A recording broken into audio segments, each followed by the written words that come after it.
Muy bien. Ya hoy es nuestro último tema, que es sistema musculoesquelético.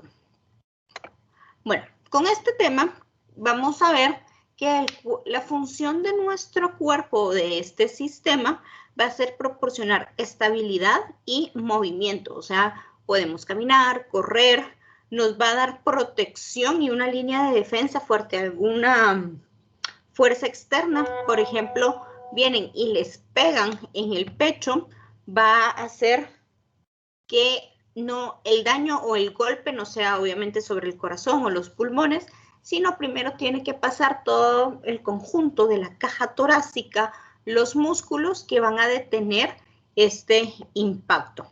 Esta es una estructura que también a todos nuestros órganos les va a producir estabilidad, los va a hacer como que se queden dentro de nuestro cuerpo, obviamente va a dar protección a órganos vitales y va a ayudar en el sistema de la hematopoiesis. Bueno, ¿cuáles son las recomendaciones para cuidar nuestro sistema? Bueno, a nuestro sistema musculoesquelético. Pues no tener una vida sedentaria, siempre estar realizando una cantidad mínima de ejercicio, va a ayudar a favorecer lo que es el músculo esquelético, su desarrollo y el desarrollo de nuestros huesos. Cuando caemos en sedentarismo, pues también estos van atrofiándose o van disminuyendo de tamaño. Una dieta balanceada, especialmente rica en vitaminas D y calcio, para un buen funcionamiento. Bueno, ¿qué va a pasar con los diferentes ciclos de la vida?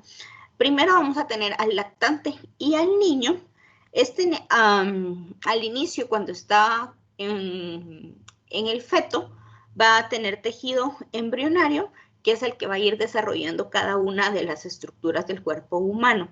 Cuando nace el bebé, obviamente ya está completamente formado su estructura, su esqueleto, sus órganos. Lo que tiene que ir ganando es crecimiento. Entonces, vamos a ver lo que pasa con los huesos largos. Primero, los huesos largos van aumentando de diámetro, se van haciendo gorditos, y luego vienen los estirones en los niños, y vamos a ir viendo que gracias a eso van ellos ganando talla. ¿Qué pasa en los adolescentes? Los adolescentes o todas las personas seguimos creciendo desde que somos niños, y se dice que en la edad promedio en que nuestros huesos terminan de crecer es aproximadamente 20 años. Esto va a depender pues si somos mujeres o hombres. También va a aumentar nuestra densidad ósea, o sea, ya el hueso va a tener el grosor necesario que requiere nuestro cuerpo. Obviamente hay personas que son de huesitos un poco más gruesos, por ejemplo, aquellos que practican algún deporte o levantan pesas, a aquellas personas que son completamente sedentarias, que con ellas lo que puede haber mucho es grasa o tejido celular subcutáneo. También vamos a ver que la resistencia del músculo va a mejorar o el músculo va a aumentar de tamaño dependiendo de la actividad física que el paciente realice. Denme un segundo, chicos. Mi amor, ve a verte, ya va a subir Mari con tu comida. Yo también, mi corazón. Perdón.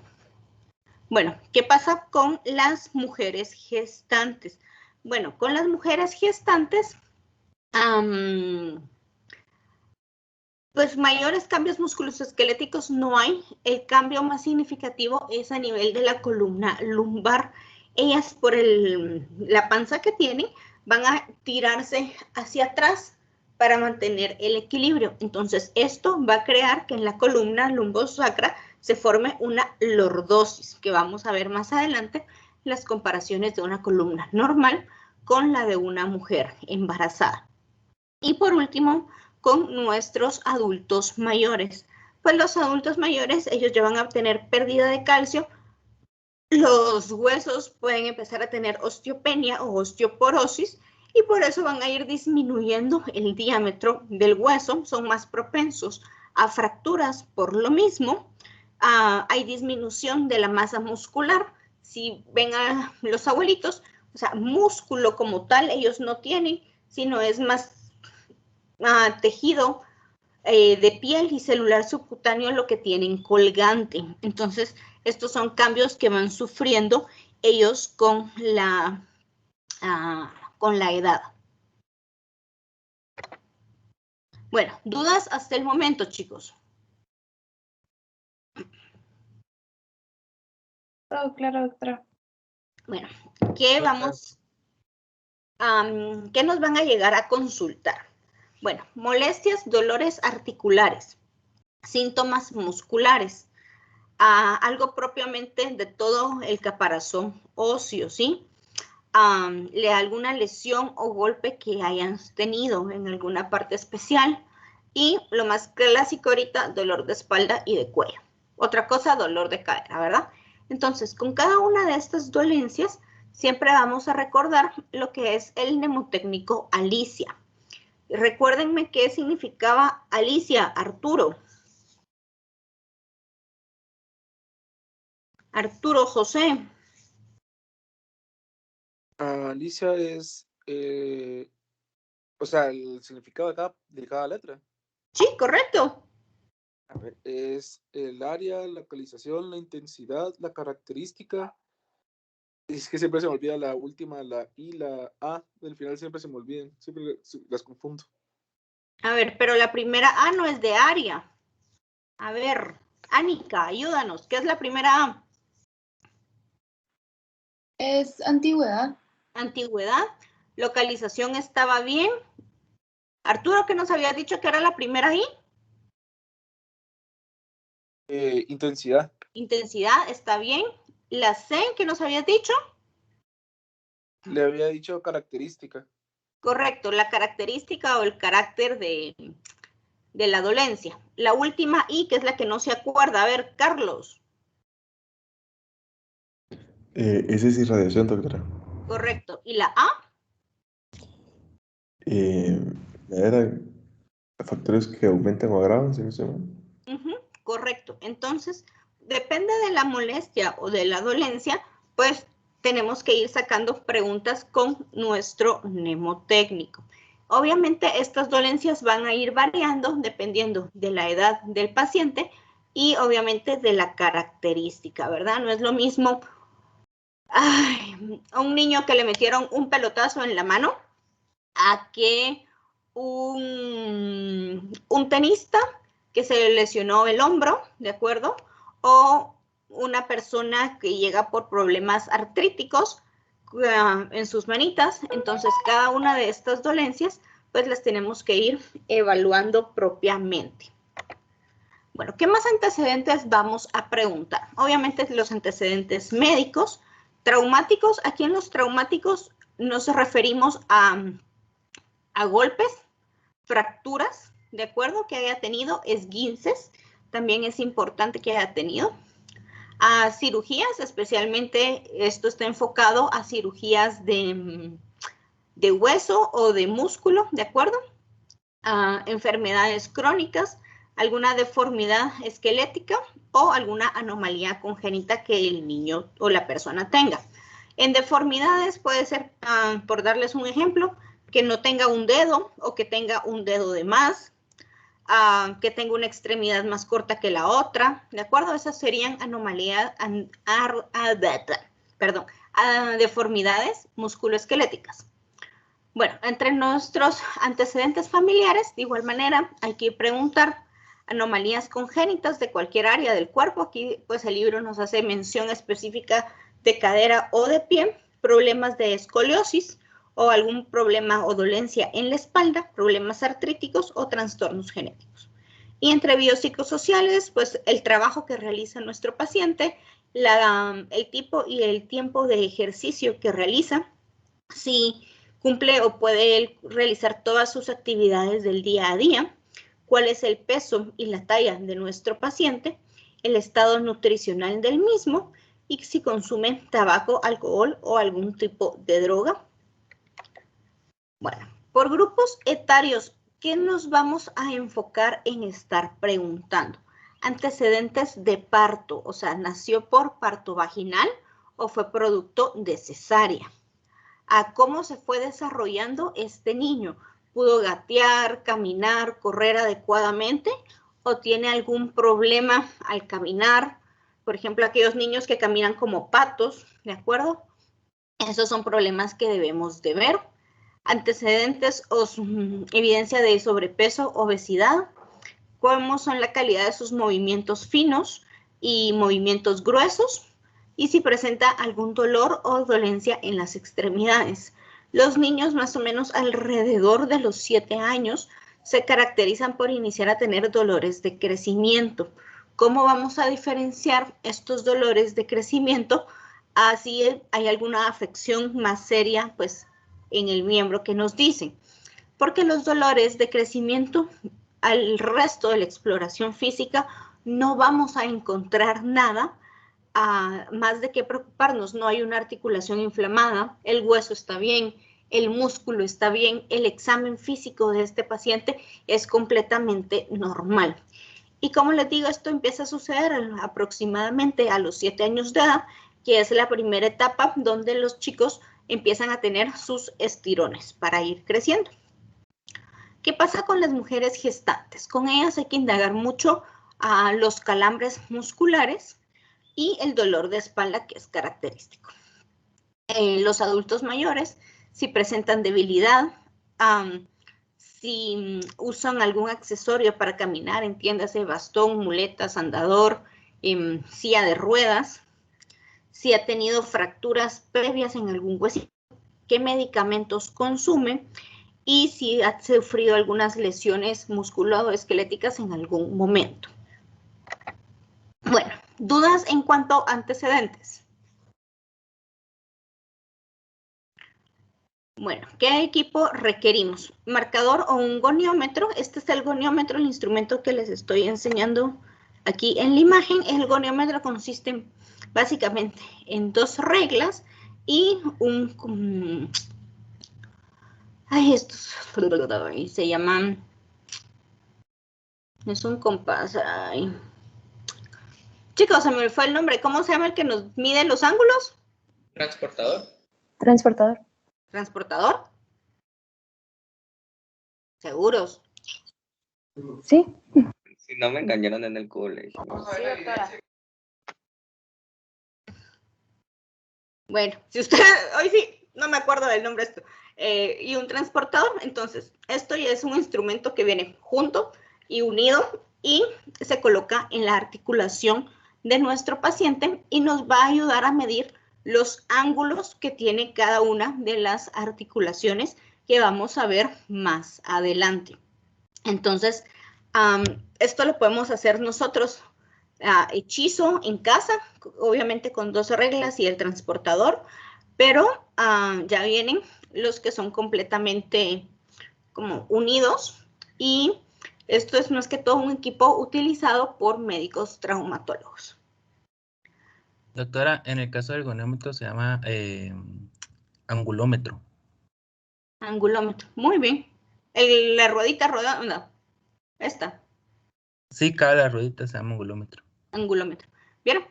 En el caso del goniómetro lo vamos a conocer como angulómetro. Gracias, Luis Miguel. Bueno, ¿qué técnicas vamos a utilizar para realizar la exploración? Perdón. Melanie, ¿me estabas hablando? ¿Alguien quería decir algo, chicos? Creo que se les entendió. Doctora, es que me estaba pasando el teléfono a la compu, perdón. Ok, no hay pena. Bueno, entonces vamos a realizar siempre la inspección y la palpación, que es las 2 técnicas básicas que vamos a requerir en estas evaluaciones. Luego vamos a ver que auscultar obviamente no se puede, ¿verdad? Y percutir lo vamos a hacer solo en algunos pequeños casos que vamos a mencionar más adelante. Aquí al momento, o sea, nos asocian lo que es la amplitud de movimiento, que es cómo mueve la articulación nuestro paciente, y obviamente ya aquí usamos el goniómetro y la medición de la fuerza muscular. Entonces, cuando comenzamos con la inspección, lo que es importante es tener a nuestro paciente completamente descubierto, solo con su ropita interior. Tenemos que evaluar la cara anterior del cuerpo, la posterior y los laterales. Tenemos que ver cómo se para el paciente, que pueda mantenerse de pie, que se encuentre correctamente erguido, que tenemos que ver las longitudes aproximadas de las extremidades. Obviamente todavía en este momento no las vamos a medir, pero sí podemos observar que un brazo sea aproximadamente del mismo tamaño que la otra. Tenemos que ver el número de pliegues que tenga nuestro paciente, las características del músculo, que los músculos sean simétricos. No va a tener una pierna bien formada y la otra va a ser un palito, ¿de acuerdo? Esto nos quiere decir que en la pierna que está sumamente delgadita, que parece un palito, imagínense que tienen un paciente así, una pierna normal, como mi dedo pulgar, y otra pierna así como mi meñique. ¿Qué pensarían de esas piernas?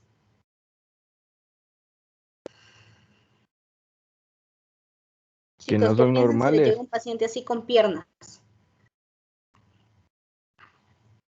Que en una pierna tiene atrofia muscular.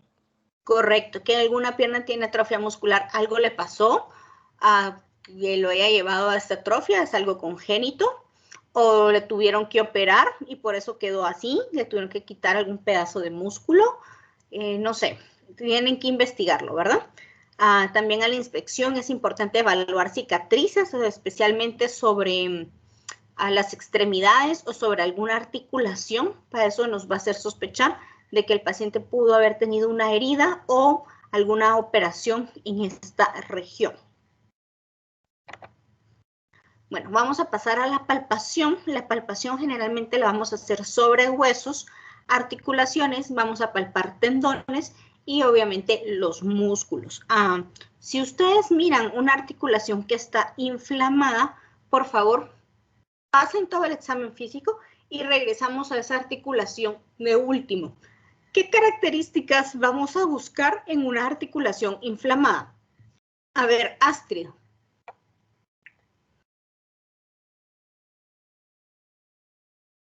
Si Son presenta tres cosas que se dolor, buscan en la inflamación. ¿Dolor? sí, si presenta algún color ¿Color? O sea, si está inflamada, y- está roja. ajá, y tal vez simetría si no presenta como alguna masa, algún bulto. No.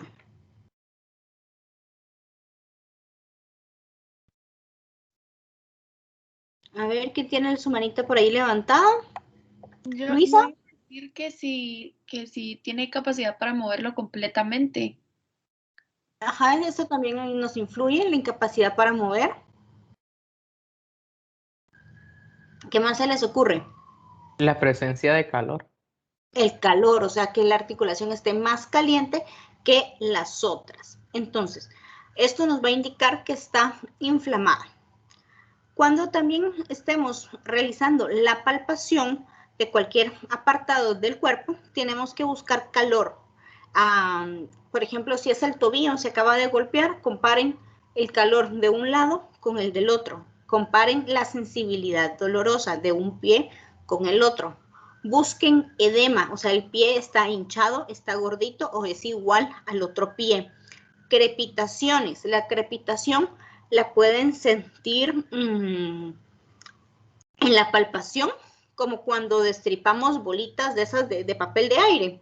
Así podemos sentir la crepitación y cuando estamos evaluando una articulación, la vamos a sentir cuando los dos partes de hueso rozan entre sí, se hace esta fricción y también se pueden palpar como crepita.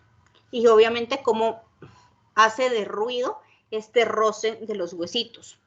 Y la resistencia a la presión o al movimiento. Si yo le pido o hago que mueva la extremidad, si hay algún golpe, alguna fractura o alguna lesión, obviamente el paciente va a presentar resistencia al movimiento que yo le voy a hacer. No la va a querer realizar o no lo va a poder realizar. Vamos con la amplitud del movimiento y el tono muscular. Bueno, La amplitud de movimiento la vamos a evaluar en articulaciones principales. Entiéndase codo, rodilla, cadera, hombro, columna cervical. Bueno, ¿qué vamos a buscar cuando evaluemos la amplitud? Tenemos que buscar el dolor. El paciente, cuando yo le pido que realice algún movimiento, ¿le causa dolor? ¿Hay limitación del movimiento? O sea, no puede hacer el movimiento completo que yo le estoy pidiendo. ¿Tiene movimientos espásticos o presenta algún tic junto con el movimiento o alguna contractura involuntaria del músculo? La articulación está inestable, la articulación se deforma o presenta alguna contractura muscular. Cuando evaluamos la amplitud de movimientos lo hacemos de dos formas. Uno, con movimientos pasivos. Los movimientos pasivos son los que yo le voy a realizar al paciente. Por ejemplo, le agarro la mano y la muevo para abajo y para arriba. Este sería un movimiento pasivo porque yo se lo estoy realizando al paciente. Los movimientos activos son cuando yo le ordeno, miren, por favor, cierra su mano, abra su mano. Cuando yo le doy una orden y el paciente lo hace solito él, eso es un movimiento activo. Cuando yo le realizo el movimiento, eso es un movimiento pasivo. Bueno, luego la utilización del goniómetro para ver el ángulo de la articulación y la fuerza muscular. Aquí, perdón, el tono muscular.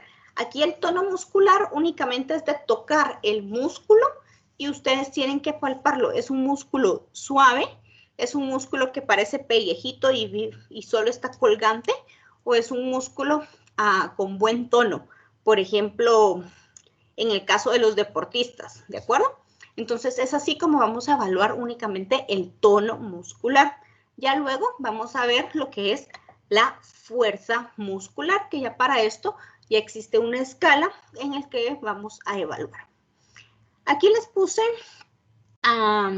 un ejemplo de cómo se utiliza el goniómetro. Aquí están evaluando lo que es la amplitud del codo. Si se dan cuenta, el angulómetro, que era la ruedita, la vamos a poner en la articulación y las dos reglas van a ir hacia la extremidad. Y le tenemos que pedir al paciente, depende de lo que querramos medir, que tenga flexionado o extendido el brazo, y con eso se va a ir moviendo nuestro goniómetro y nos va a ir dando el ángulo que presenta en flexión y en extensión nuestra articulación. Por ejemplo, si hubiera un problema en el codo y el paciente le pedimos que extienda el brazo, que esto sería lo normal, 180 grados, pero no lo puede hacer, sino se queda hasta acá, pues ya nos va a dar la angulación de cuánto es lo más que el paciente puede abrir nuestro brazo, y lo que puede estar teniendo es algún problema en la articulación del codo. ¿Dudas básicamente en cómo usamos el goniómetro?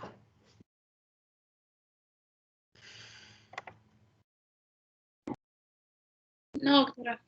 Bueno, ahora sí vamos a hablar de lo que es la fuerza muscular. La fuerza muscular ya le hemos hablado en el tema del sistema nervioso y en la parte neurológica. Esto pues viene en conjunto con estas otras dos áreas que ya vimos anteriormente. Entonces, ¿qué vamos a pedirle al paciente? Vamos a pedirle que mantenga el músculo contraído y nosotros vamos a aplicar contrafuerza para ver si el paciente logra vencer la fuerza que nosotros le estamos haciendo, o si únicamente vence contra gravedad, o sea, contra la fuerza de la tierra que está ejerciendo normalmente. Y esta es una tabla que va de 0 a 5 puntos. Lo normal que toda persona debería de tener aquí son los 5 puntos. Cuando una persona tiene 3 o menos puntos, ya lo podemos considerar que el paciente presenta una discapacidad. Entonces, en esta tabla, que es la misma de su libro, vamos a ver que 5, que es la nota máxima, es lo normal, y va a presentar una amplitud de movimiento completa y una resistencia completa. Por ejemplo, en el caso del brazo, yo le pido al paciente que haga su contractura y quiero ver la fuerza de este músculo. Entonces, le pongo mi brazo y le pido al paciente que lo intente vencer. Esto me está ayudando a ver la fuerza. Si el paciente pone resistencia, yo no le puedo mover la extremidad, quiere decir que tengo los 5 puntos. Pero si el paciente solo hace esto y yo le hago fuerza y de una vez le tiro la extremidad, podría tener 0. O depende de qué tanta contrarresistencia me pueda hacer el paciente. Obviamente la evaluación de la fuerza muscular va a depender de la articulación y del músculo que estemos evaluando. Y eso lo vamos a ir viendo más adelante con cada una de las áreas de exploración. ¿Dudas en cuanto a estas técnicas generales que se investigan en cada una de las áreas?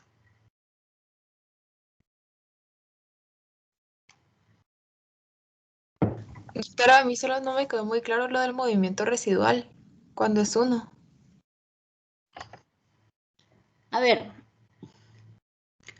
mira pues, cuando es 5 es que yo no le puedo mover el brazo, ¿sí? Cuando es 0, yo se lo voy a poder mover completamente. Cuando es 1, lo que va a pasar es que yo le voy a poder mover el brazo, pero el paciente va a poder presentar algún pequeño movimiento residual como esto, mira. ¿Ya viste? Ah, ya. O sea, como que que no presenta queda algún tipo de como clono o de tic en el brazo. Ah, ya. Ya. Gracias, Y que se doctora. queda así.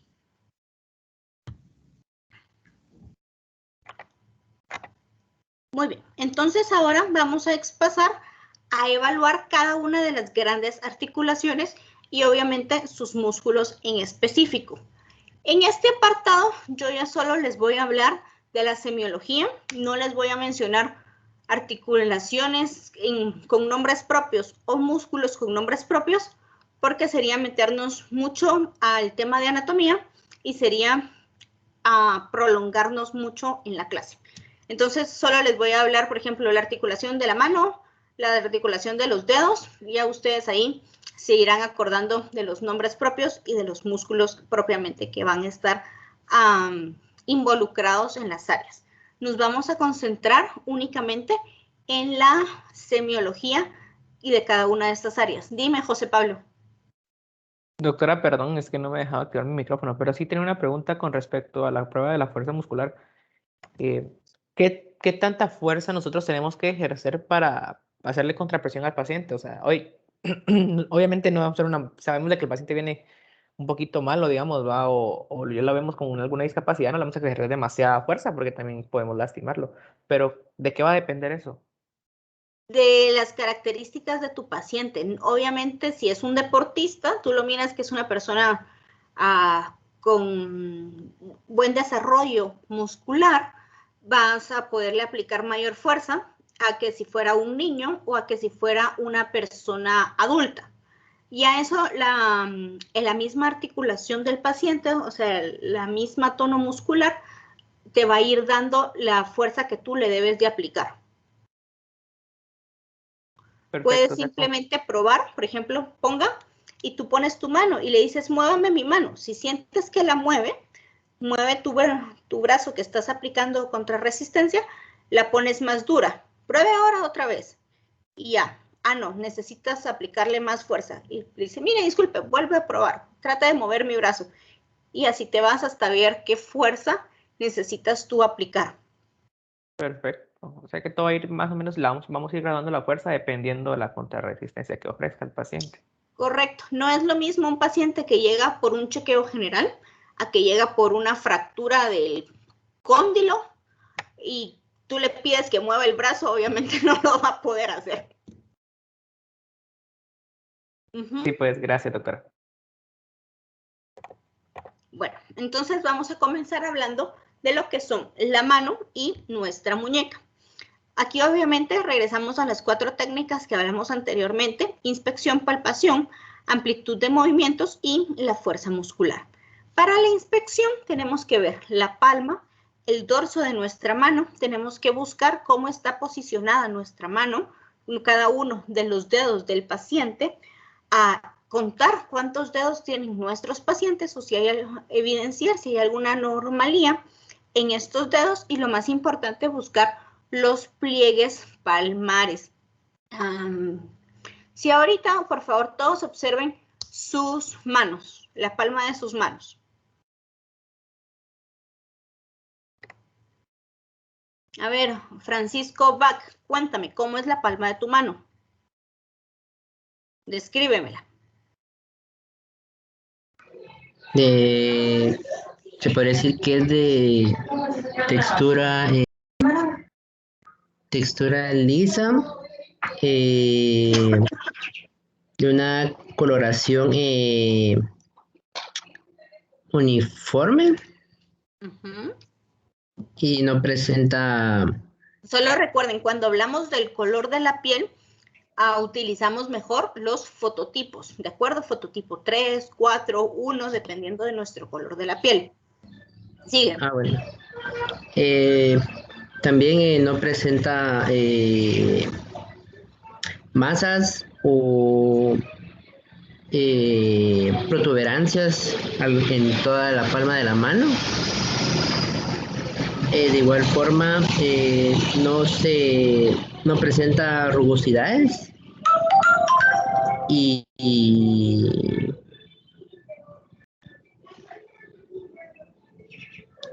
creo que es solo eso.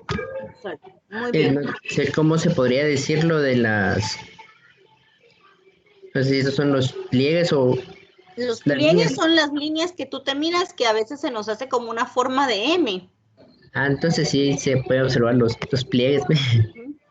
Por ejemplo, en personas con síndrome de Down, ellos no van a tener esta M que se nos marca a todos, sino únicamente van a tener un único pliegue palmar, que sería solo la línea de arriba. Y pues el resto de pliegues no existiría en ellos. A ver, Jorge Antonio, descríbenos el dorso de tu mano.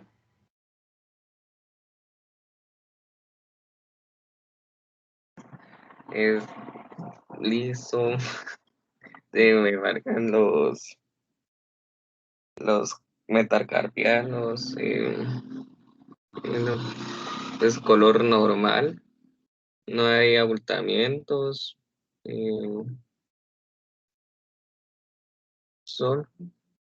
Ok, algunas personas, si son muy vellositas, pueden tener todavía vellos en esta región o alguna cicatriz. Bueno, luego vamos a pasar a palpar la articulación. Para la palpación podemos utilizar ambos pulgares o, dependiendo si es un dedo, podemos utilizar la pinza para palpar con el pulgar y con el índice. Entonces, para la palpación vamos a ir viendo cada una de las articulaciones, tanto proximales como distales en el dedo. Vamos a palpar también los nudillos, vamos a palpar el dorso de la mano, los huesecillos, y vamos a palpar la muñeca, ¿de acuerdo? Esto recuerden que lo hacen idealmente con ambos pulgares. Bueno, lo más común de encontrar aquí pues son algún tipo de nódulos. Hay dos tipos más comunes en especial, que son los nódulos de Herben y los nódulos de Hausenbach, que estos se encuentran en las articulaciones distales, interfalángicas distales o proximales de los dedos. También pueden encontrar problemas articulares en los pacientes, especialmente aquellos que tienen artritis reumatoide o problemas de gota en los pacientes que tienen elevado el ácido úrico. Para la amplitud de los movimientos, básicamente le vamos a pedir a nuestro paciente que abra y cierra los dedos para ver cómo se mueven y ver que el movimiento sea simétrico en los 5 dedos y simétrico con nuestra mano contraria. Pueden haber casos en que hayan personas que tengan lesionado algún dedo y hagan solo esto, por ejemplo, ¿ve? Que no puedan flexionar el meñique o algún dedo en especial. Luego que el dedo pulgar toque los otros dedos, que puedan separar y juntar los dedos y puedan que flexione y extienda la muñeca. Esto lo pueden hacer ustedes con un movimiento pasivo o al paciente con un movimiento activo. Para medir la fuerza muscular, lo más fácil es pedirle al paciente que le apriete la mano. Le pueden dar ustedes un dedito y que apriete sus dedos, o le pueden dar la palma así de la mano como que se estuvieran saludando y con esto medir la fuerza muscular que su paciente presenta. Entonces aquí les puse imágenes de las estructuras óseas como están en nuestra mano, ¿verdad? Las articulaciones de los dedos, los huesecillos de la mano y de la muñeca, las características de nuestra palma de la mano, que son todos los pliegues que tenemos que evaluar. Y por último, en esta otra imagen tenemos los quistes que les acabo de mencionar. Si se dan cuenta, los quistes hacen que la articulación de los dedos se deforme, se mire más abultada o más grande. ¿De acuerdo? Por ejemplo, en esta parte de acá, en la distal, cerca de la uña, tenemos los nódulos de Hedenbach y en la parte proximal, en la fila de abajo, imagen de en medio, en esta área de acá tenemos la otra característica de los otros nódulos que son de Boucher. También podemos tener problemas articulares o de deformación de las extremidades, como en el caso de las artritis, que son los dedos en cuello de cisne, que es cuando el dedo se tuerce y se va hacia un ladito. Obviamente la muñeca la tienen recta, pero el dedo está torcido. Perdón, no puedo torcer mi dedo. Entonces, esas son las características que tenemos que evaluar. O problemas por ácido úrico. ¿Cómo vamos a diferenciar los tofos, que son los quistes de ácido úrico, a estos otros quistes que les acababa de mencionar? Estos son los primeros quistes que les menciono, los de la imagen de en medio, aparecen exclusivamente sobre las articulaciones, proximal o distal, no hay pierde. Los tofos o los problemas de ácido úrico pueden aparecer en cualquier parte del dedo o incluso en la mano. Estas son dolorosas, son calientes a la palpación y especialmente el paciente va a referir que lo están como pinchando, como que tuviera agujas adentro. Esa es la característica del dolor del ácido úrico, que son como que le estuvieran metiendo varias espinitas. Bueno, estos son ejemplos de cómo vamos a palpar cada una de las articulaciones.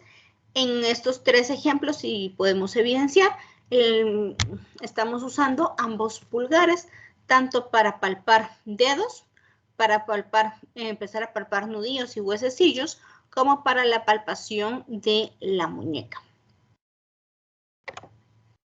Para la amplitud del movimiento, ya habíamos dicho que le vamos a pedir a nuestro paciente que haga diferentes actividades con los dedos y con la muñeca, y con esto vamos a evidenciar la amplitud del movimiento.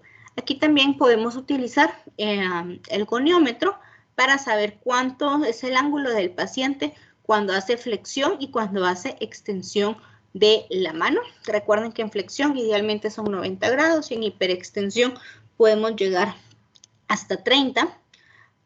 Podemos también ver cuál es la distancia entre cada una de la separación de los dedos y el movimiento de nuestro dedito pulgar. Eso es todo en cuanto a manos y muñecas. ¿Dudas en este apartado?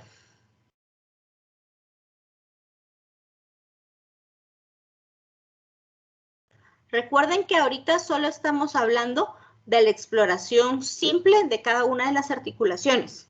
Si nos da tiempo, vamos a pasar a la exploración avanzada, que ya en la exploración avanzada vamos a retomar nuevamente estas articulaciones que estamos hablando, pero ya va con técnicas más precisas para ciertas patologías. ¿Puedo continuar con el codo? Sí, doctora. Bueno, con el codo, de igual manera, vamos a inspeccionarlo. La inspección del codo se hace en flexión y en extensión total de la articulación. También tenemos que buscar que el codo o el ángulo del codo no esté desviado. Para eso, le pedimos al paciente que se posicione en posición anatómica. Cuando tenemos el brazo en esta posición, nuestro ángulo que se va a formar con el cuerpo va a ser de 5 a 15 grados. Si está desviado este ángulo, puede haber un problema a nivel de la articulación. También en el codo podemos evidenciar algún nódulo a nivel subcutáneo o algún tofo, que son problemas de ácido úrico. A la palpación vamos a buscar dolor, edema, engrosamiento del área. El movimiento, la amplitud del movimiento, pues únicamente vamos a medir el ángulo que tiene nuestra extremidad por medio de la flexión y la extensión de la misma. Y para la fuerza muscular, le vamos a pedir, depende cómo la queremos evaluar, que el paciente la mantenga en flexión o mantenga en extensión la extremidad, y nosotros únicamente vamos a aplicar una fuerza contraria para poder medir la fuerza muscular. Entonces, estas imágenes, la primera de arriba habla de la angulación normal con nuestro paciente parado. La angulación también tenemos que tomar en cuenta la posición del cuerpo, que habíamos quedado que es en posición anatómica, y el primera línea imaginaria o cero lo vamos a trazar desde la articulación del hombro. Luego buscamos el codo y lo vamos a trazar hacia nuestro cuarto dedo. Y a este ángulo, este espacio que se forma, tiene que ser entre 5 y 15 grados. Luego, para la amplitud de los movimientos, como ya les había explicado, le pedimos al paciente que flexione y extienda, y vamos a ver la angulación que este puede llegar a tener, y el goniómetro se debe de colocar en esta área del codo. Y por último, en este caso, la imagen de abajo, estamos evaluando la fuerza muscular de nuestro paciente. Tienen la articulación flexionada y le están pidiendo que haga contrafuerza para evaluar la fuerza muscular. Los tofos en el codo los van a ver como estas bolitas que se miran en la fila de arriba. Esto que les estoy señalando, esos son los tofos. Nuevamente las características son los mismos, son dolorosos en forma de espinitas, están calientes y también limitan el movimiento de la articulación donde se encuentra, si es que está sobre la articulación. ¿Dudas en cuanto al codo?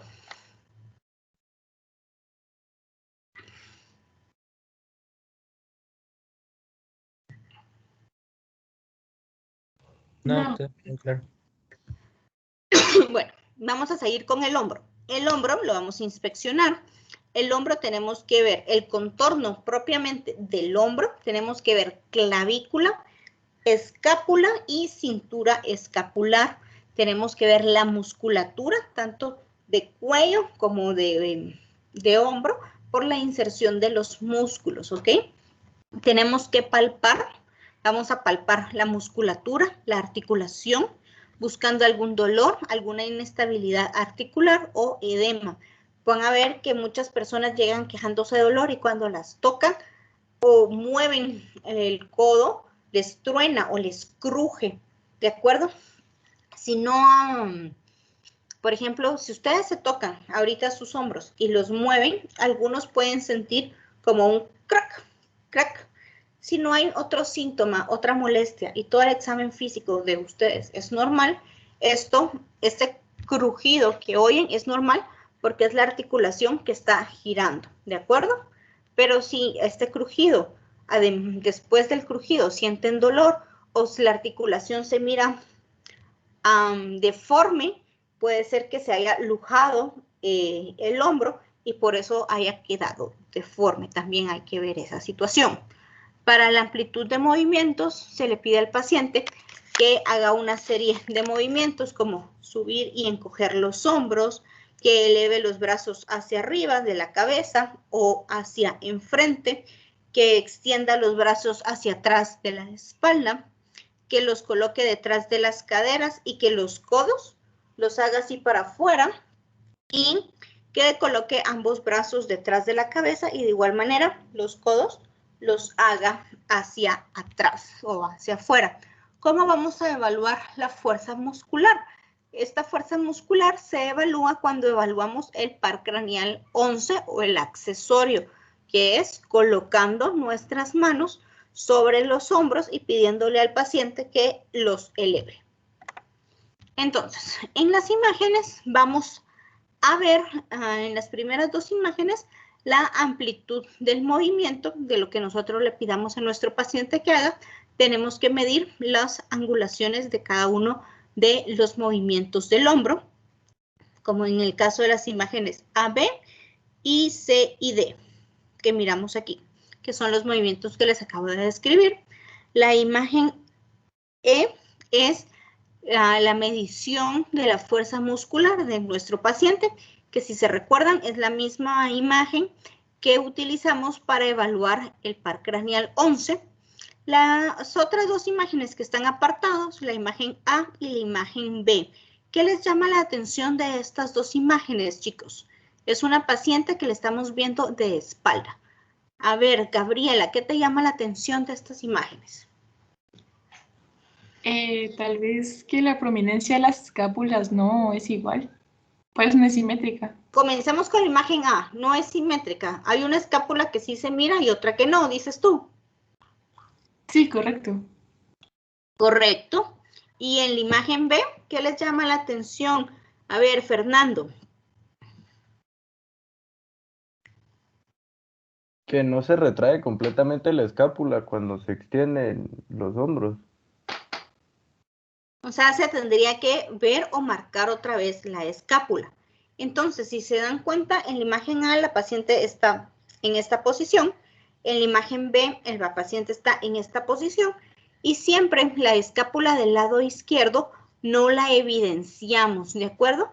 Esta paciente tiene algún problema a nivel de la musculatura o alguna lesión como algún tipo de fractura que hace que la escápula esté volando.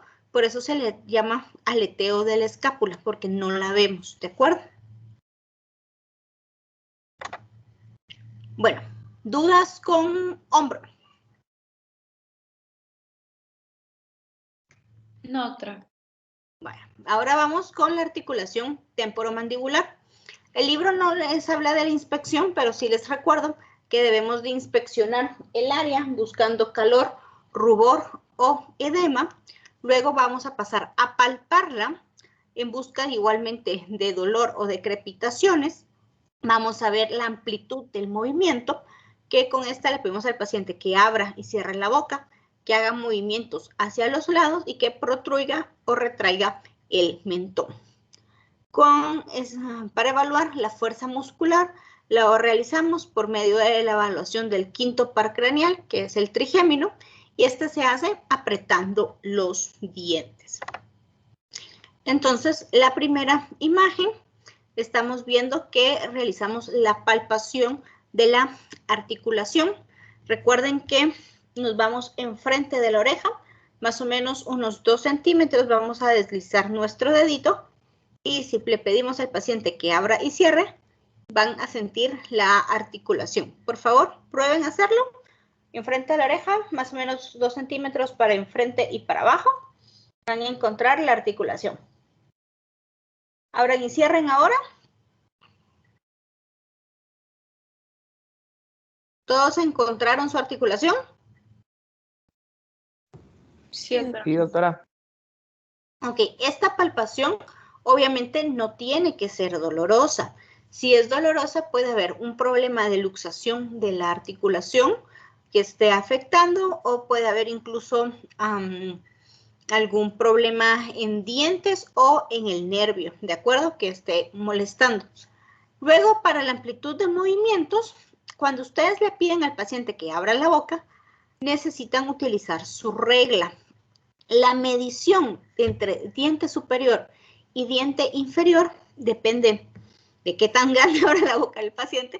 Lo normal es de 3 a 6 centímetros, ¿de acuerdo? Esta es la medición como lo miramos en la imagen de abajo. La imagen de arriba es que le pedimos al paciente que mueva la boca hacia los lados, así. Este movimiento más o menos ocupa 1 a 2 centímetros. Y por último, que protruya o regrese el mentón. Para afuera y para adentro. Esos son los movimientos que debemos de evaluar. Doctora. Dime, José.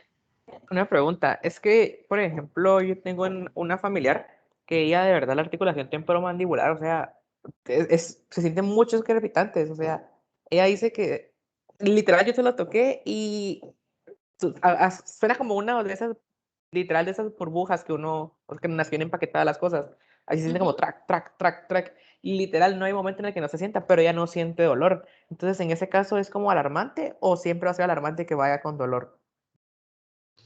Es más alarmante que vaya con dolor porque puede haber una compresión muscular o del nervio.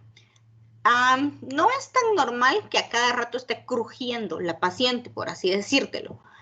Podría ser un problema de que la articulación como tal no casa bien en su lugar, ¿de acuerdo?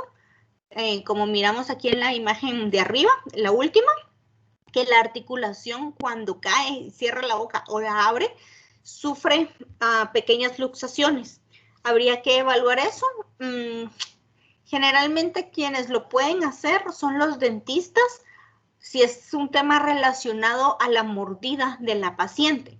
Recuerden que cuando vimos boca, vimos que habían 3 grados de mordida y eso lo evidenciábamos conforme casaban los dientes superiores e inferiores. Lo normal es que nuestros dientes casen, ¿sí? O que el diente superior esté un poco arriba de los inferiores. Pero si tienen así la mordida, los dientes de arriba sobrepasan los de abajo o viceversa en esta posición, hay problemas en la mordida de nuestro paciente y eso sí puede estar afectando la articulación. No es como muy trompudita tu familiar. Un poquito sí. Pues, perdón por el ejemplo, no es por ofender, pero no sabía cómo hacer No, la pregunta. es que no es por ofender, lo que pasa es que me reí porque sí, siempre lo hemos dicho, que ella es la más trompudita, por eso me dio gracia, porque siempre lo hemos dicho. Ajá, entonces sí sería de ver la mordida de ella, sería que la mirara no un dentista, ¿cómo se llaman estos otros? Ortodoncista. Perfecto, gracias, doctor. O incluso la puede ver un maxilofacial, que también se encarga de toda el área, pues, de cara y de boca. Por ejemplo, si hubiera que hacerle alguna prótesis o alguna cirugía, él lo podría evaluar. Perfecto, gracias. Es que sí me surgió duda porque dice que no siente dolor, pero sí se siente feo, pues. Sí, es feo y más, por ejemplo, cuando está masticando, comiendo cosas como algún tipo de carne, ella misma se puede estar oyendo el crack, crack, crack.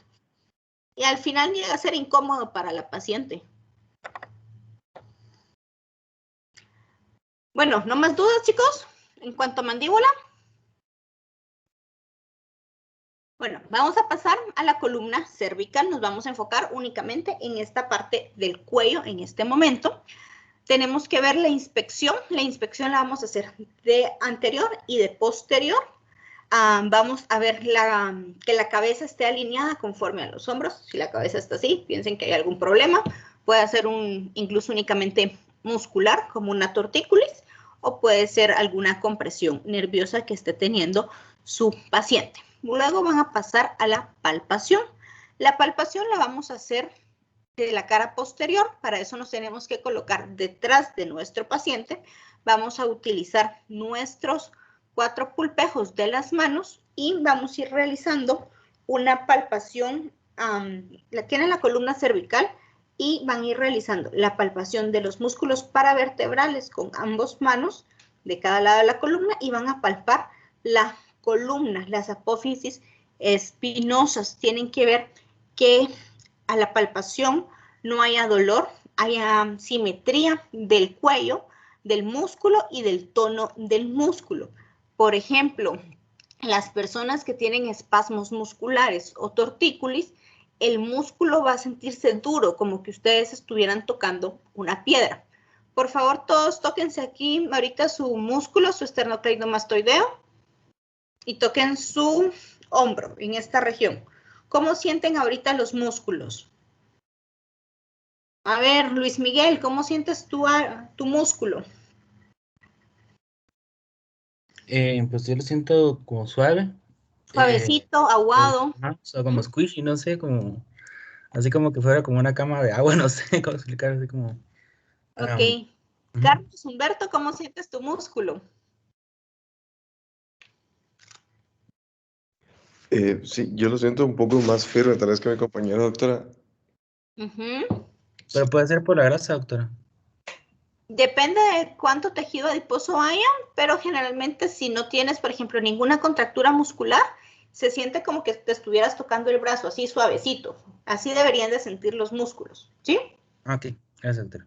Si ya lo sienten más firme como Carlos, puede ser que Carlos esté haciendo ejercicio y tenga más tonificado los músculos, o puede ser que esté haciendo unos pequeños espasmos musculares por mala posición, que tenga dolor de cuello. ¿Tienes dolor de cuello, Carlos? No, pero tal vez mala postura al momento de dormir, doctora. Sí, generalmente a la hora de dormir o con el famoso celular que pasan o tanto tiempo en la compu, ¿verdad? Entonces esto también altera la forma de cómo están nuestras estructuras óseas.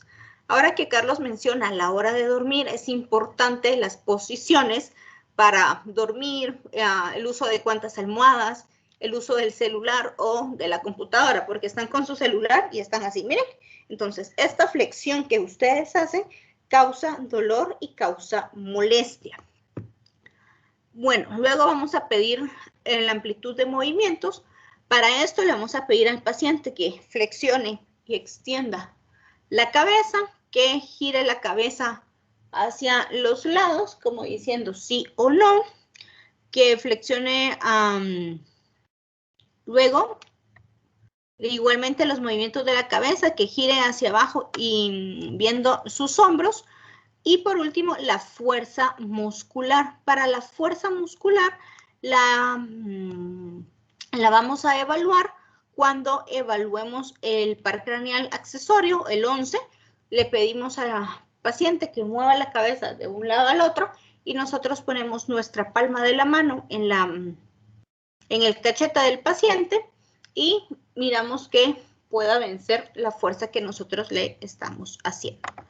Bueno, en estas imágenes, las primeras 3 imágenes de arriba es la amplitud de movimiento que va a tener nuestro paciente en las diferentes posiciones que nosotros le pidamos. Por ejemplo, si tiene dolor de cuello, tiene tortícolis, alguno de estos movimientos va a estar limitado. En vez de poder hacer esto, ven que llego prácticamente mi nariz hacia el hombro, va a quedarse acá. O en vez de poder hacer esto, el paciente se va a quedar acá. Entonces, eso sería un movimiento limitado. Tenemos que investigarlo. Aquí en las imágenes de abajo están realizando en la imagen A y B, en la imagen A, perdón, palpación de lo que son músculos esternocleidomastoideos. Imagen B y C están evaluando la fuerza muscular.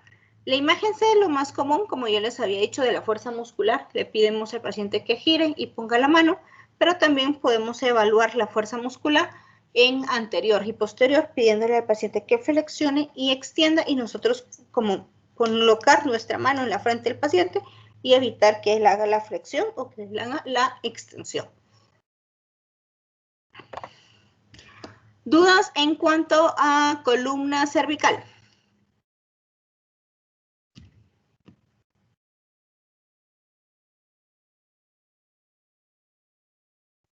No, doctora, todo claro. Recuerden, bueno, es cuando miremos las imágenes de la columna, pero recuerden que la columna cervical es cóncava, que es la primera curvatura que tiene nuestra columna. Luego vamos a ver el resto de la columna, que es la torácica y la lumbar. Ya cuando pasamos a la parte torácica, que es propiamente toda la espalda, y la lumbar, que ya es prácticamente la parte inferior de la espalda baja y parte de la colita, es otra vez cóncava la columna. Entonces es cóncava, convexa, cóncava, que es la curvatura que en forma de S que va a tener nuestra columna. Tenemos que inspeccionar la espalda con el torso descubierto. Si es mujer, la pueden dejar únicamente con su ropa interior y con una batita y la abertura de la bata hacia atrás para que ustedes puedan explorar la espalda. Tienen que poder evidenciar en algunos momentos las apófisis espinosas de las vértebras. Tienen que, depende de que esté tan delgadita es la persona, pueden ver las crestas ilíacas o por lo menos evidenciar la musculatura alrededor de cada una de estas estructuras y ver la posición anatómica que nuestro paciente tiene. Primero, pónganlo en posición anatómica para realizar la inspección, luego con las manitas a los lados y se van a encontrar que hay personas que pueden estar así, miren, con un hombro más arriba que el otro y más como con la cabeza desviada, pueden estar con joroba, tirados para atrás y va a depender pues de la patología que les esté afectando. Luego para la palpación idealmente se hace con el paciente de pie, tiene que encontrarse erguido, vamos palpando cada una de las áreas de la columna, vamos palpando las apófisis y también los músculos paravertebrales. La palpación la pueden hacer con sus 2 deditos.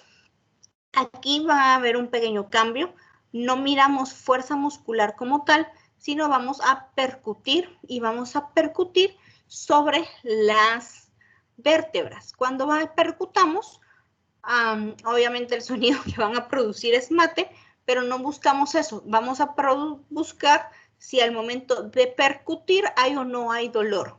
Si hay dolor al percutir sobre las apófisis espinosas, piensen en que hay algún problema a nivel raquídeo de este paciente que deben de estudiar.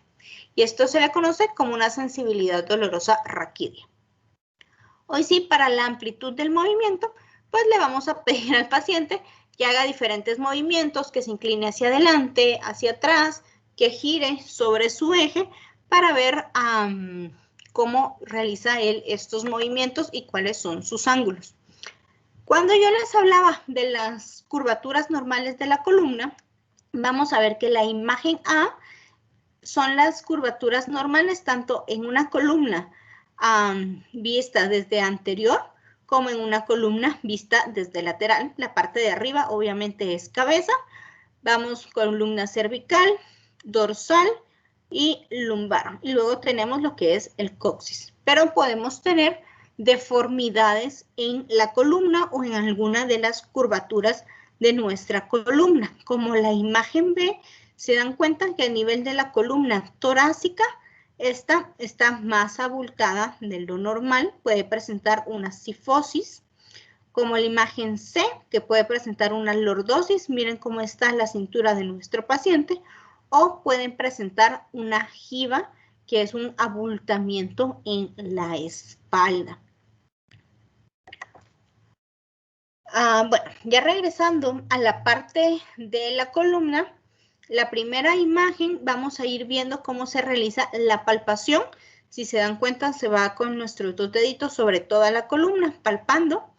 Las 4 imágenes de en medio está evaluando la amplitud de los movimientos y las angulaciones que estos presenten. Por favor, si es una persona, es un adulto o es un adulto mayor, siempre posiciónense cerca del paciente si van a hacer estos movimientos porque tienden a, más que todos los adultos mayores, a perder el equilibrio y a caerse. Si es un niño, para inspeccionar la columna o un adulto, le podemos pedir que se incline hacia adelante como tratando de tocar los pies y ya podemos inspeccionar toda la columna de una mejor manera. Bueno, dudas en cuanto a columna torácica y lumbar.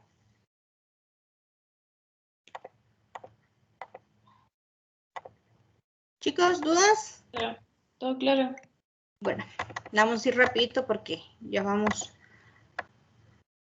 tarde. Ahora vamos con caderas. Para evaluar caderas vamos a inspeccionar, ver la amplitud de movimientos y la fuerza muscular de la misma.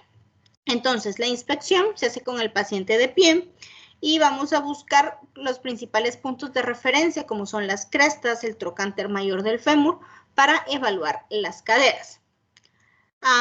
En la inspección también tenemos que ver en caderas el nivel de los pliegues glúteos. Los pliegues glúteos tienen que ser a la misma altura. Si hay una diferencia, un pliegue glúteo es más alto que el otro, piensen que puede tener su paciente una luxación de cadera.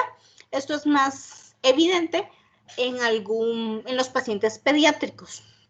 Luego, para la amplitud de movimiento, lo podemos hacer de dos formas. Una con el paciente parado o con el paciente acostado. Si es con el paciente parado, hay otra versión que es acostado boca abajo. Vamos a ir viendo cada una de las imágenes más adelante. Y para evaluar la fuerza muscular, pues la podemos hacer con el paciente acostado, pidiéndole que eleve, que tenga la pierna extendida y le eleve y nosotros hacerle fuerza, o le podemos pedir que haga el movimiento de abducción y de aducción y nosotros en ese momento realizar la contrafuerza. Bueno, en estas imágenes que tenemos acá vamos a evidenciar la amplitud del movimiento y cada una de las formas en las que lo vamos a medir. Por ejemplo, la imagen A, que es esta de aquí, estamos con nuestro paciente acostado y le pedimos que eleve una pierna, como lo miramos acá. La imagen C, siempre a nuestro paciente acostado boca arriba, le pedimos al paciente que tenga una pierna estirada y flexione la otra sobre el abdomen. La otra imagen, la D, que el paciente abra y cierre las piernas. La imagen, esta sería E, que es esta. Con el paciente acostado le pedimos que flexione una pierna sobre la otra. Y por último la imagen F, que fuera a cruzar la pierna sobre la otra. Todo esto es con el paciente acostado viendo hacia arriba. Luego, la versión del paciente acostado en prono, o sea, viendo hacia abajo o parado, es para evaluar la imagen B. Esto lo que se hace es que se le pide al paciente que eleve la pierna hacia posterior, si el paciente está acostado, y si está parado, de igual manera que la haga para atrás. Con esto, si está parado, tienen que tener cuidado de que el paciente no se les vaya a ir de cara únicamente. Por favor, si es un abuelito mayor, traten de que estos movimientos sean lo más suaves posibles para evaluar, por ejemplo, algún problema de cadera en ellos. Ahora vamos a ver piernas y rodillas. En piernas y rodillas, vamos a inspeccionar, como siempre. Vamos a realizar la inspección. La inspección la podemos hacer en flexión o en extensión, siempre con el paciente parado, y luego le vamos a pedir al paciente que se siente para evaluarlo la flexión.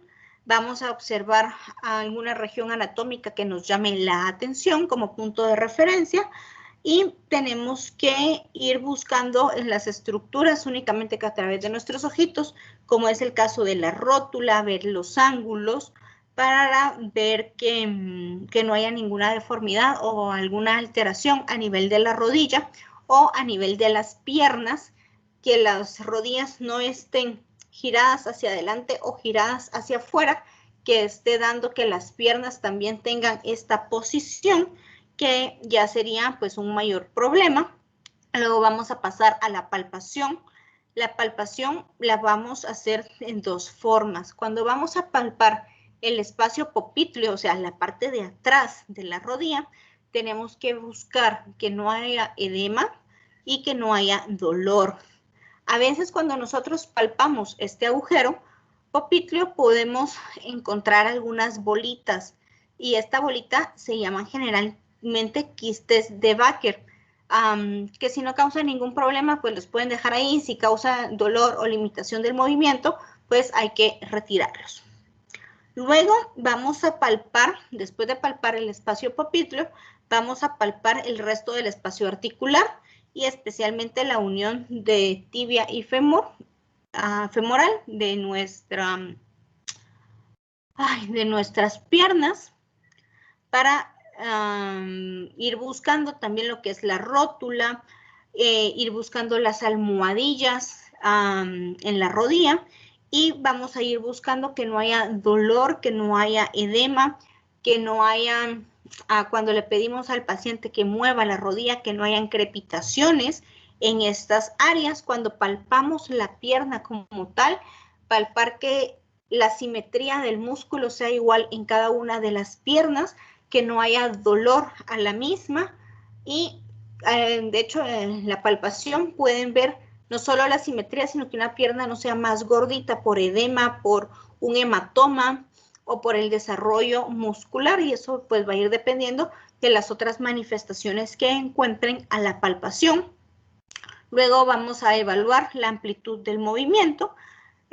Con la rodilla, pues solamente tienen que pedirle que flexione y extienda la rodilla, y con las piernas vamos a ir viendo que estén rectas, que estén los ángulos, y de igual manera, si hace extensión, nosotros realizamos una contrafuerza para evaluar la fuerza muscular. Entonces, en estas imágenes, lo que vemos en la primera es la amplitud de los movimientos, tanto en flexión como en extensión. La imagen de en medio, si se percatan acá, alrededor de donde yo les estoy marcando el circulito, miran una como bolita. Ese es el quiste de Baker que les estaba haciendo mención. Y la última imagen corresponde a las estructuras anatómicas que debemos de evaluar a la palpación, especialmente la rótula, lo que es la tibia, el fémur de nuestro paciente, y también tenemos que evaluar especialmente los ligamentos, los colaterales, ¿de acuerdo? Y el resto de ligamentos rotulianos para ver que no hay algún problema en esta articulación. Recuerden que los ligamentos es lo que más fácil se va en la rodilla y a veces hacen que la rótula quede como flotando o se mueva más de lo normal. Cuando ustedes palpan la rodilla y logran encontrar la rótula, esta tiene que poderse mover suave sin causar dolor, pero es un movimiento mínimo. Cuando miramos las técnicas avanzadas, vamos a ver que existe el signo del peloteo para la palpación de la rótula y nos va a indicar qué tanto se mueve o qué tan problema puede haber en esta rodilla de nuestro paciente. Para hablar de pies y tobillos, vamos a pasar de nuevo a la inspección. Vamos a inspeccionar al paciente parado. Cuando esté parado, idealmente le podemos dar algún peso, por ejemplo, algunos libros o que cargue alguna bolsa pesada, y vamos a ver si el arco plantar desciende o no. Luego tenemos que ver al paciente estando sentado para evaluar las curvaturas y el resto del dorso del pie o de la planta del pie. Tienen que evaluar no solo el pie como tal, sino el tobillo y los dedos, por favor. Bueno, luego vamos a pasar a la palpación. La palpación de igual manera la hacemos con nuestros 2 pulgares, o si son los deditos, podemos realizar la pinza con nuestro pulgar y nuestro dedo índice. Aquí no solo miramos los dedos como tal, sino vamos a buscar también el talón de Aquiles, ¿de acuerdo? Si hay algún problema en para eso lo vamos a ir agarrando y vamos a verlo más adelante. Y bueno, ya hablamos de las articulaciones de los dedos. Luego, para la amplitud del movimiento, le vamos a pedir al paciente que haga ciertos movimientos, como que flexione y extienda, que rote hacia adentro, que rote hacia afuera el pie y que extienda o flexione los dedos de los mismos. Para la fuerza muscular, le vamos a pedir que el pie lo tenga en una dorsiflexión y nosotros vamos a realizar contrafuerza para poderla evaluar. La primera fila de imágenes corresponde a anomalías o deformantes que podemos encontrar en el pie. Esto generalmente puede ser por algún uso de calzado, práctica de algún deporte, como en el caso de las baletistas, ¿de acuerdo? O algunas deformidades por uso de tacones demasiado elevados o zapatos demasiado planitos. Entonces tenemos diferentes anomalías como el dedo en garra, el dedo en martillo, en mazo, el dedo en martillo. Si se dan cuenta, estos 3 deditos ustedes me van a decir se parecen, pero si los miramos detalladamente, van a ir viendo que en cada una de las articulaciones proximales y distales se va a ir deformando. Por ejemplo, en el dedo en garra, la articulación proximal se vuelve bien marcada, ¿ya se dieron cuenta? Y el dedo cae sobre prácticamente el pulpejo y la uña de nuestro paciente. Mientras que en el dedo en mazo, lo que se va a deformar es la articulación más distal y el dedito va a caer sobre la parte del pulpejo de nuestro paciente. Y si se dan cuenta, el resto de la primera articulación queda completamente recta. Mientras que el dedo en martillo ya comienza incluso la deformidad desde los huesecillos del pie.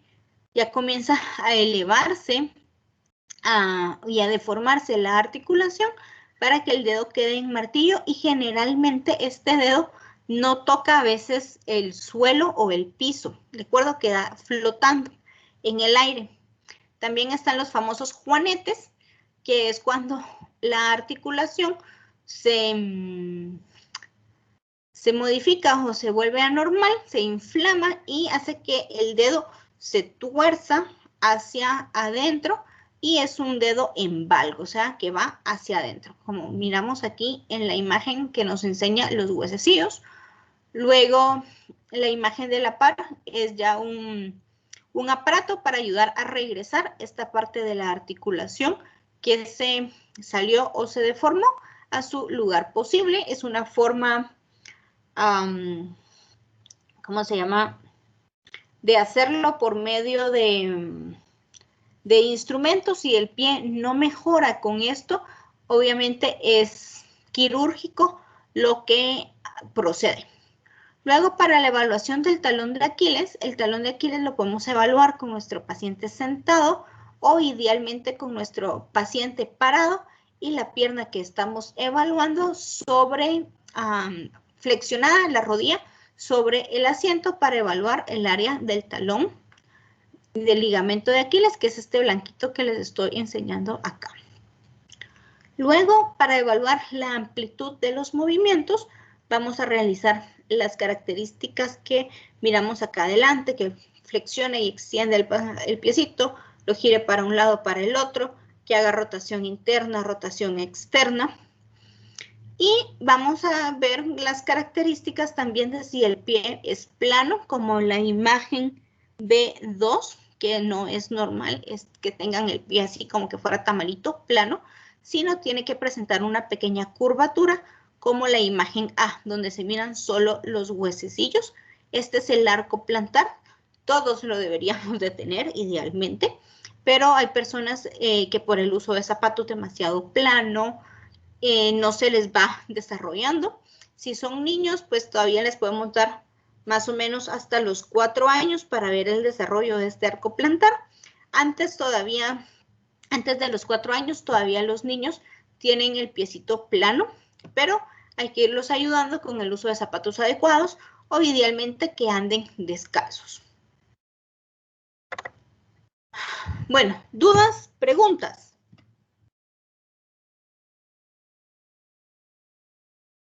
No, Doctora, ¿qué riesgos puede traer esto del pie plano?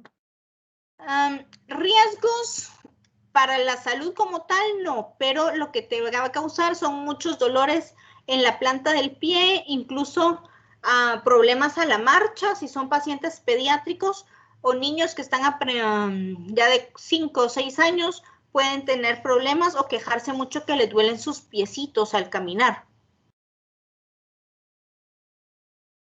Perfecto, gracias, doctora.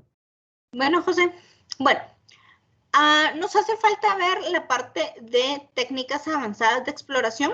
Solo les voy a explicar el diagrama para que ya la próxima semana que miremos el laboratorio, entremos de lleno a estas técnicas y podamos ver los videos de cómo se realizan cada una de ellas. Bueno, entonces para las técnicas avanzadas de exploración, de igual manera nos vamos a cada uno de los grupos articulares. Vamos a ver manos y muñecas, hombros, columna lumbar, caderas, rodilla. Y por último, vamos a hacer las mediciones de las extremidades. La medición de la extremidad la hacemos exclusivamente cuando nosotros miramos a la inspección, a la primera inspección que realizamos, que una extremidad no cuadra o no es simétrica con su contraparte. Entonces debemos de realizar esta medición. Bueno, ¿qué pruebas? Aquí hay nombres técnicos para cada una de las pruebas o de los signos que vamos a evaluar. Por ejemplo, cuando evaluamos manos y muñecas, tenemos 3 pruebas importantes que hacer. Tenemos la prueba de aducción del pulgar, tenemos la maniobra de Fallen y la maniobra de Tinel. Estas 3 básicamente me van a ayudar para detectar si hay problemas a nivel del túnel del carpo de nuestro paciente. También utilizamos lo que es el manual, el diagrama de Katz. Este diagrama de Katz básicamente son las palmas y los dorsos de las manos y hay un pequeño como chivito a la par de cada uno de los manuales que dice si usted pinta de verde o si hace puntos o hace líneas sobre algún dedo va a indicar que hay dolor en ese dedo, o si usted hace corazoncitos va a indicar que hay hormigueo en ese dedo, y así se van para evaluar dolor, hormigueo, pérdida de sensibilidad y... ay, se me olvidó el otro. Ay, espérenme. Dolor, hormigueo, pérdida de sensibilidad y parestesias. Entonces, con esto, ustedes van pintando según el esquema que les hayan puesto, ¿verdad? Si son algún color o algún tipo de líneas en especial, van pintando la región de la mano que el paciente refiere la molestia. Si es para evaluar la articulación del hombro, en este caso tenemos 5 pruebas diferentes que realizar.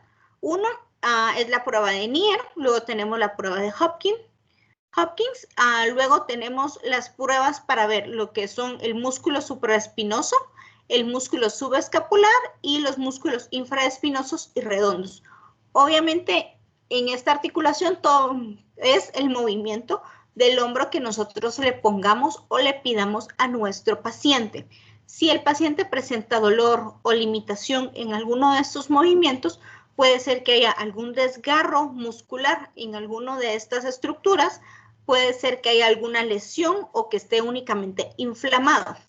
Las personas que más se quejan o hay una lesión importante es el famoso hombro de tenista, que también afecta también el codo, pero es por movimientos repetidos que está haciendo nuestro paciente, por ejemplo, cuando le pega con la raqueta. Entonces, esto puede afectar y crear lesiones o puede incluso tener pérdida de la fuerza muscular al momento de querer levantar algún objeto pesado. Cuando evaluamos la columna lumbar, vamos a tener 2 pruebas en específico. Una es la elevación de la pierna y la otra es el estiramiento a nivel femoral, que también se le conoce como la extensión de la cadera. Luego, si ya nos vamos propiamente a evaluar la cadera, tenemos 3 pruebas. Tenemos la prueba de Thomas de Trelleborg y la elevación de la extremidad sobre la camilla. Cada una de estas también nos indica cómo está la integridad de la cadera y si podemos sospechar que nuestro paciente tiene alguna luxación o no de la misma. Por último, vamos a pasar a la rodilla. La rodilla también tiene 5 pruebas que tenemos que evaluar, que es el signo de peloteo, el signo de abultamiento, la prueba de McMurray, la prueba de cajón anterior y posterior, y por último, la prueba de Lechman. Entonces, cada una de estas pruebas las vamos a evidenciar el día de laboratorio por medio de un video para que nos vaya quedando un poquito más claro cómo se van a ir explorando cada una de las mismas. Solo les quiero hacer mención a la mano y a la muñeca que a la imagen que miran acá de las manitas es el diagrama de Katz, que es el que les hacía mención, que tenemos que ir pintando o marcando de acuerdo al esquema que nos digan de la sintomatología, si solo es dolor, entumecimiento, hormigueo o pérdida de sensibilidad. Y nos sirven también las pruebas del pulgar de Fallen y de Tinel para evaluar la integridad del nervio mediano. Y esto es básicamente para ver algún problema del túnel del carpo. Y aquí les puse imágenes de cómo se realizan cada una de las pruebas. La prueba de abducción del pulgar es básicamente, hacen para abajo el dedito gordo, ¿sí? Si el paciente presenta dolor, pensemos en que tiene síndrome del túnel del carpo. La prueba de Falling es con las muñecas en flexión, tocando ambas caras de la mano. Tenemos al paciente en esta posición durante 1 minuto, y si después de este tiempo el paciente empieza a tener adormecimiento de la mano o sensación de hormigueo, de igual manera piensen en alguna alteración del túnel del carpo. Y el signo de Tinel es dar pequeños golpecitos como que estuvieran percutiendo sobre el nervio mediano, y lo que vamos a sentir pues es dolor o incluso la contractura más fuerte de la mano. Y obviamente todo esto se relaciona a un síndrome del túnel del carpo. Bueno, con el resto de las articulaciones, como les hago mención, las vamos a realizar, a ver en laboratorio, para ir viéndola en conjunto de una vez con los videos. Chicos, ¿dudas, preguntas del tema?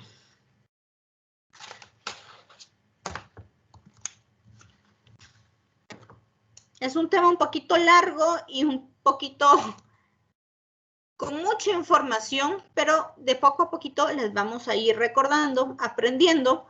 Recuérdense de este esquema para ir organizando de una mejor manera cada una de las pruebas, y recuerden que con la exploración simple de cada uno de los grupos articulares que vimos anteriormente, únicamente incluye inspección, palpación, amplitud de movimientos y fuerza muscular. Bueno, chicos, ¿dudas, preguntas? No, doctora. Ok, ¿seguros? Gracias. Bueno, les confirmo, si para su examen de la otra semana solo van a venir genitales masculinos, ano recto y próstata y sistema nervioso. Por favor, repasen cada una de estas áreas, cómo se evalúan, cuáles son las técnicas semiológicas. Para el tema del sistema nervioso, métanle un poquito más de atención a la parte de evaluación de cada una de las áreas. Sepan reconocer y evaluar, por ejemplo, cada uno de los pares craneales, cómo se evalúa la propiocepción, diferenciar los nombres de, por ejemplo, esterognosia, cómo se realiza, ¿de acuerdo? Para que no se me vayan a confundir al momento de realizar el examen. Conozcan los conceptos de decorticación, de cerebración que ya habíamos visto. En niños es importante que repasen otra vez lo que son los reflejos primitivos para ir reforzando esos conceptos para el momento del examen parcial. En cuanto a genitales y ano recto y próstata, las técnicas de exploración de cada uno de ellos, repasen sus ciclos de la vida, y para eso les va a ayudar mucho a agarrar lo que son sus técnicas semiológicas que han ido preparando. Bueno, jóvenes, ¿dudas, preguntas hasta el momento?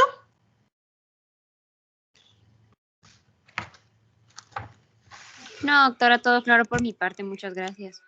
Bueno, entonces ahí quedamos, seguimos la próxima clase, que es dentro de 15, para lo que es el laboratorio.